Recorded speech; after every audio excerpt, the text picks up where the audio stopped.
አዲስ አበባ ለየት የሚለው ፌደራል ለየት የሚለው 5 ዙር የሚደረግ ውድድር ነው።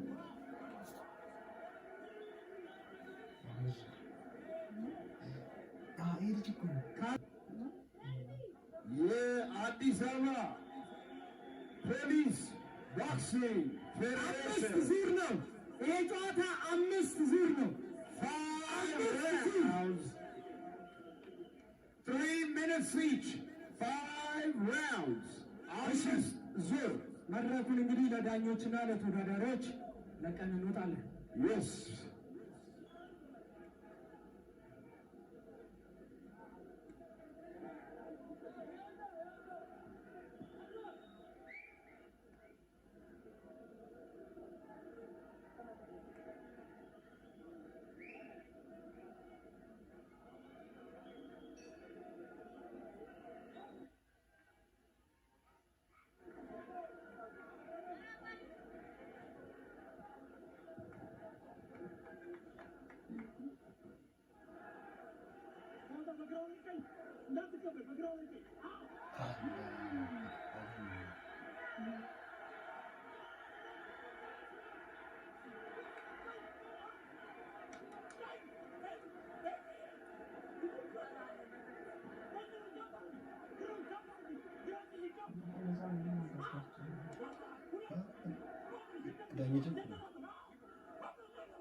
የ69 ኪሎ ግራም የሶስተኛው ጨዋታ ሁለት ያዙ።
መጀመሪያ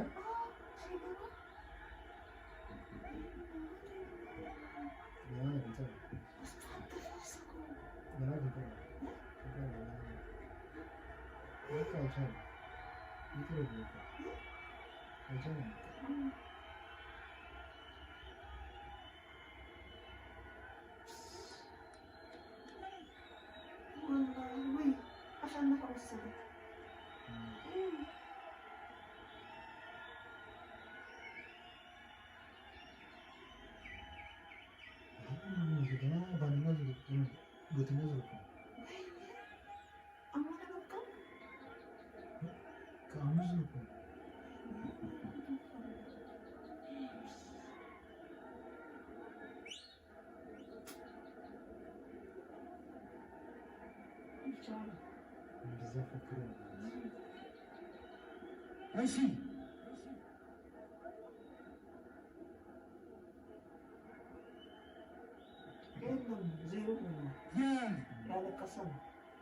የዕለቱን ትልቁን ፍልሚያ የመስፍን ብሩና የኤርሚያስ መስፍንን ጨዋታ ሽልማት የሚሰጡልን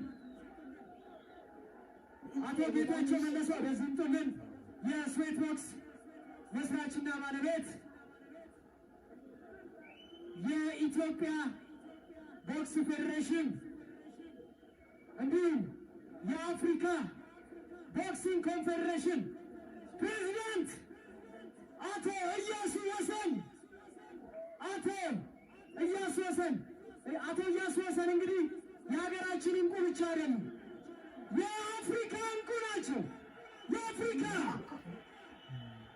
እንዲሁም የዚህ ውድድር ታይትል ስፖንሰር አቶ አቤል ታደሰ የኢትዮጵያ መድን ድርጅት ዋና ስራ አስፈጻሚ። መድን በብዙ ነገር ሰፖርት ያደረገን የደገፈን ነው። መድን እንግዲህ በስፖርት የሚታማ አይደለም፣ ስፖርትን በመደገፍ ዛሬም እንግዲህ ብዙዎች እየተገረሙ ነበረ። መድን እንዴት እዚህ ተሳተፈ ብለው ከልብ እናመሰግናለን። ትልልቅ ጉምቱ ሰዎች ናቸው እዚህ ጋር እናመሰግናለን።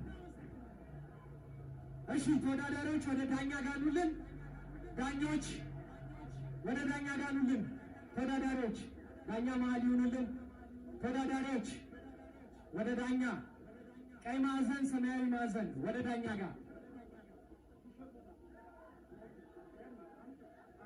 በኤርሚያስ መስፍንና በመስፍን ብሩ የተደረገውን ውድድር ውጤት እንገልጻለን። ወደ ዳኛ አቅርቡልን።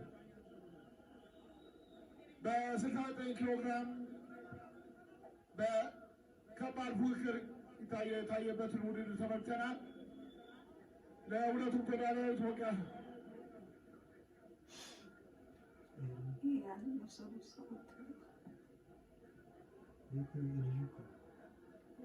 በ69 ኪሎ ግራም በመስብሩና በኤርምያስ መስፍን የተደረገውን ውድድር ተመልክተናል። በዚህ ጨዋታ አሸናፊ ቀይ ማዕዘን መስፍን ብሩ፣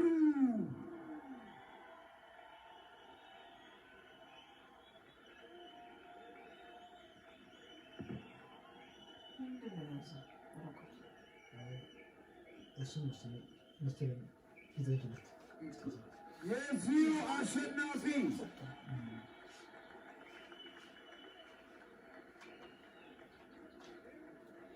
መስፍን ብሩ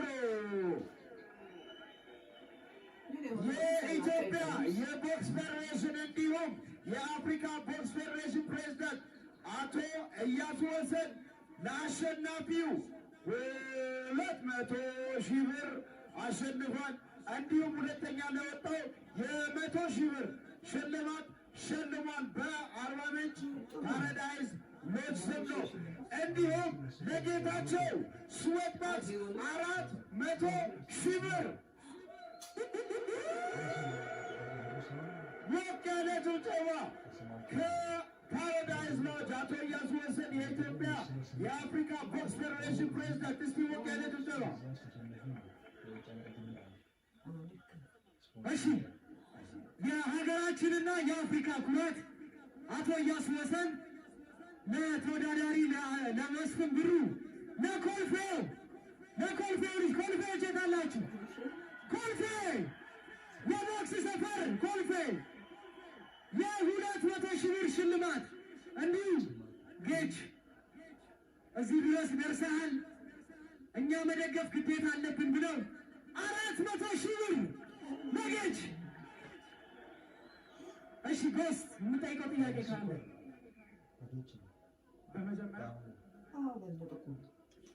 በመጀመሪያም እንኳን ደስ አለን እንፈልጋለን። ቃይቱ ላይ እንዳየነው ከሆነ የመጀመሪያው ራውንድ ላይ ትንሽ ከርዝመቱ ጋር ከሩቅ እያጠቃ ነበርና እሱን አጀስት አድርገን ፈርስት ራውንድ መጨረሻ አካባቢ ፋይቱን መቆጣጠር ጀመር። ሰከንድ ራውንድ ደግሞ ምንድን ነበር ጭንቅላት ላይ እየመጣ የነበረው? ሰከንድ ራውንድ ሌላ ሰው ሆነ የመጣው። አንደኛ ሱን አውቄ ነው ቀስ ያለ አረጋግጬዋለሁ። እኔ በፊት ነው ኤርሚን ማቀው ብዙ ጊዜ ሲጫወት ከመጀመሪያ ጀምሮ ቪዲዮቹን እያየሁ የመጣሁት። የመጀመሪያውን ቀለል አድርጌ እንደምጥለው ፓወሩም ነበረኝ አውቄ ነው ቀለል ያደረኩት። ታርጌት ላይ እንዲመጣ ፈልጌ ነው። በጣም ስትራቴጂክ የሆነ ጌም ፕላን ይዘህ እንደገባ ያስታውቃል። እንዳየነው ከሆነ ሰከንድ ራውንድ ላይ ቦዲ ሾቶችን የሰውነት ምቶችን እና ከጭንቅላት ጋር ኮምባይን ስታደርገው መቋቋም የቻለ አይመስልም። ሰውነት ላንጉጁ በቃኝ ያለ ይመስላል እና ይህንን ለማሳካት ምን አይነት ርቀት መውሰድ ነበረበት? ጭንቅላት የሚሰማን እስቲ ንገር። እየተቆጣጠርኩት ነበር። ይሄ ነገር የሚመጣው ይመስለኛል ከትውልድ ነው። ቀን ከሌት ጂም ውስጥ ማሳልፈው ይሄ አይደለም የኔ ፕላን። እኔ ኢንተርናሽናል መሆን ሀገሬን በትልቅ መድረኮች ማስጠራት ነው ፕላን እና ይሄ መጀመሪያ ኢንተርቪው ላይ ተናግሬዋለሁ። ማሟሟቂያ ወይ ስፓሪንግ ነው ያ ማለት ግን ለኤርሚ ክብር አለኝ። ያንን ለመዋሸት አልፈልግም። ድብድብ ጦርነት ላይ መሀል ላይ ሆነ ስትራቴጂክ የሆነ አስተሳሰብ ተጠቅመህ በጌም ፕላን ፋይተር በጌም ፕላን ጠላትን መጨረስ ስለቻልክ በጣም ልናደንቅ ይገባል። ሞቃሌ ጭብጨባ ለኤርሚ። መጨረሻ የምትለው ነገር አለ? በመጨረሻ ምድር የደገፋችሁ ሁሉ ለመጀመሪያ ለፈጣሪ እግዚአብሔር ያው ደካማ ነኝ ድሉን ለሰጠኝ ለእግዚአብሔር አመሰግናለሁ። ሁለተኛ ነገር እዚህ ለተገኛችሁ ሁላ ሚኒስተር ፕሬዝዳንት ጨምሮ ለሁሉም ምስጋና ይቀርባለሁ። በተጨማሪ ኮልፌ ለኮልፌ ልጆች በጣም አመሰግናለሁ። እኔ ለኮልፌ ብቻ አይደለም የምሰራው፣ ብዙ ጓደኞች አሉኝ። ሰባተኛ ከረዩ ቃሌ ጨረታ ቦሌ 24 በጣም አመሰግናቸዋለሁ ሁላችሁንም፣ እንዲሁም ያዘጋጆቹ። በመጨረሻ የምናገረው ለአሰልጣኞቼ ክለቦችን ማመስገን እፈልጋለሁ። ለዚህ ሁሉ ደግሞ ላበቃችን ለጀርባ አጥንቴ እናት እዚህ ትገኛለች። ለእስቲ እሙልዲ ፈልግሻለሁ። ማዘርን አሳልፋት አንዴ እፈልጋታለሁ። እሙልዲ ላስገባት እኩል ዲል አስገባት። ማዘርን አስገቡልኝ። አለች የለችም? እሺ ሁላችሁንም አመሰግናለሁ።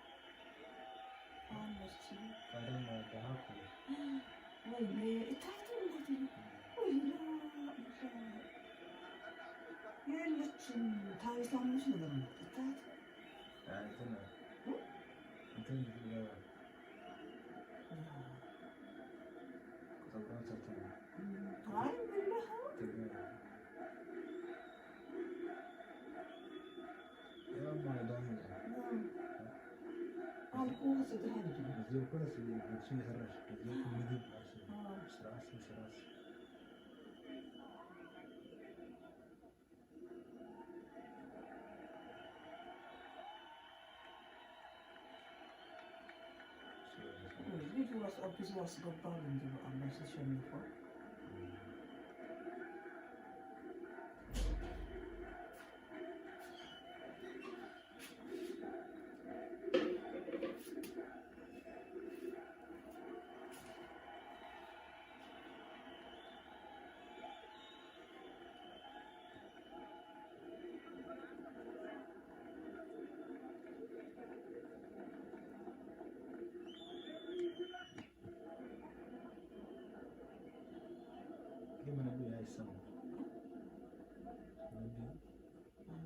ለመጠቅለል ማለት ነው። እሷ ናት የጀርባ አጥንቴ፣ እኔ ደካማ ነኝ። ጀርባ አጥንቴ የእሷ ጸሎት ነው። ሁላችሁም አመሰግናለሁ። እናታችሁ ትኑሩላችሁ። ለሴት ልጅ ክብር ያለኝ እናቴን ስለምወድ ነው። ሴት ልጅ ለዘላለም ትከበር። አመሰግናለሁ።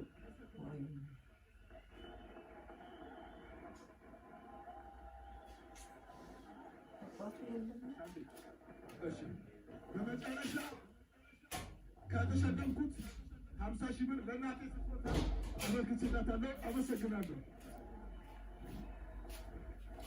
እሺ ከልብ አድርገን እናመሰግናለን። ቦክስ የኛ ሀገር የምን ቦክስ የኛ ሀገር ኢትዮጵያ